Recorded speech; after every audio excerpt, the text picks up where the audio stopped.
We finally reached the end of this extraordinary work, in my opinion, one of the greatest pieces of music ever written.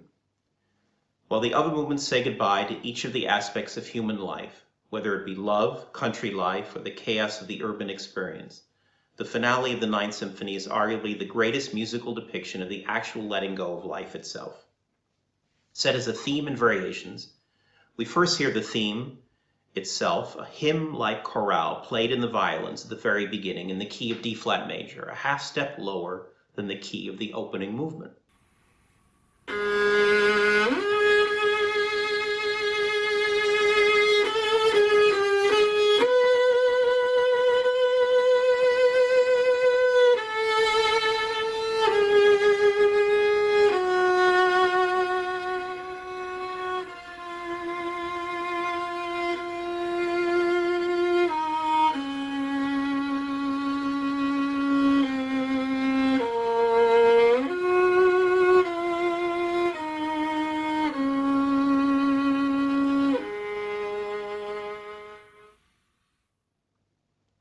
It is followed by a secondary theme which reappears throughout the movement, the first time here played by the bassoons.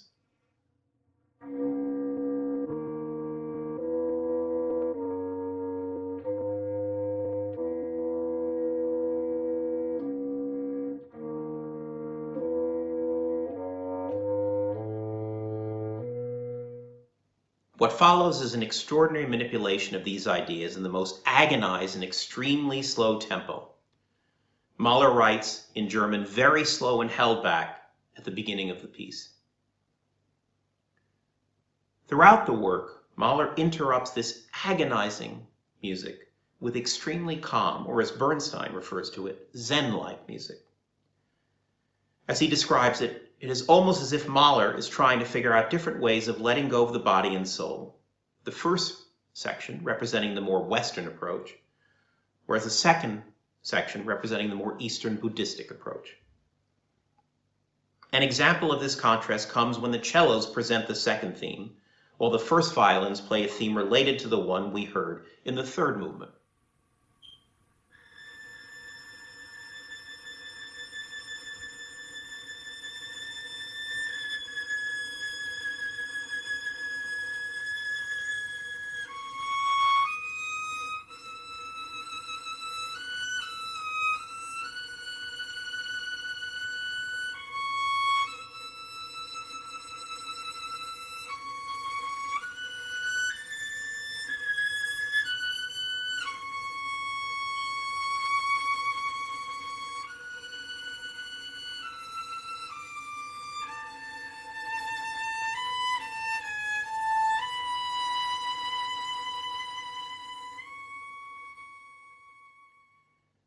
We plunge back into the original A section and all its torture and angst.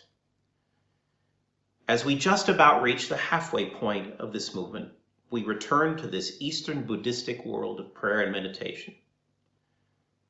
It begins with the second violins playing a variation of the opening theme.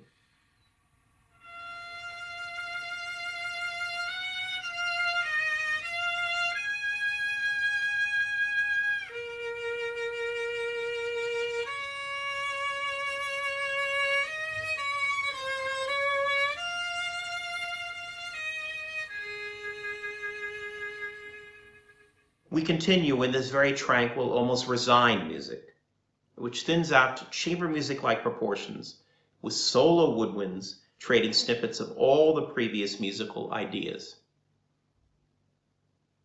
We increase the tempo and return to the original material, to the emotional climax of this work, with the horns in a very loud variation of the first theme.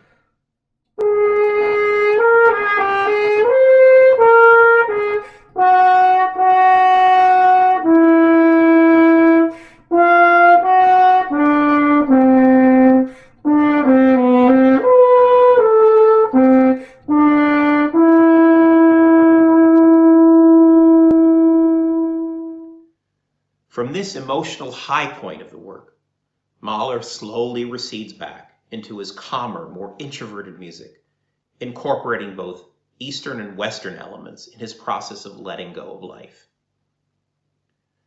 We finally reach the glorious last page of this score, which is marked adagissimo by Mahler in the piece, meaning as slow as humanly possible. The second violins present a conflation of both themes of the first section.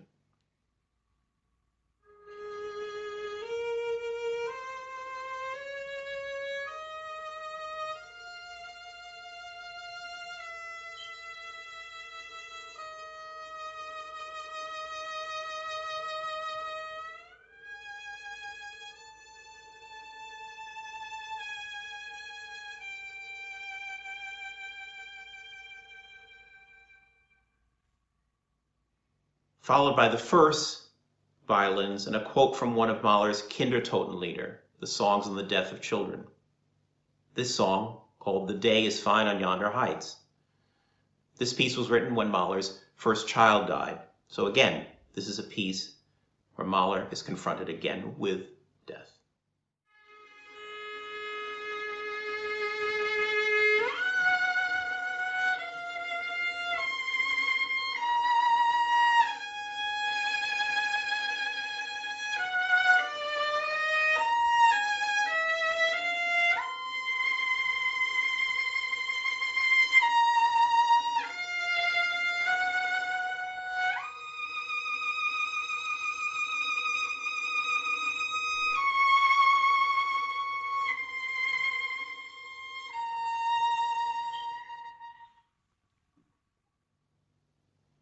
This theme slowly disintegrates between various sections of the strings until we only hear the violas at the end, just intone a small fragment of it.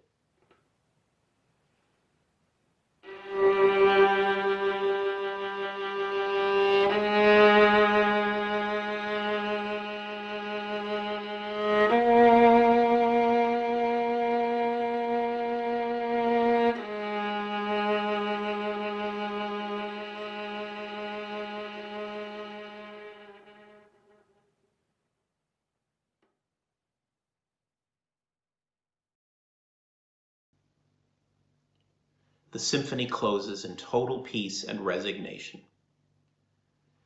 It is incredible to think that this last page can last for more than 6 minutes because of the extremely slow tempo marking at the end. In our performance, it indeed might last longer.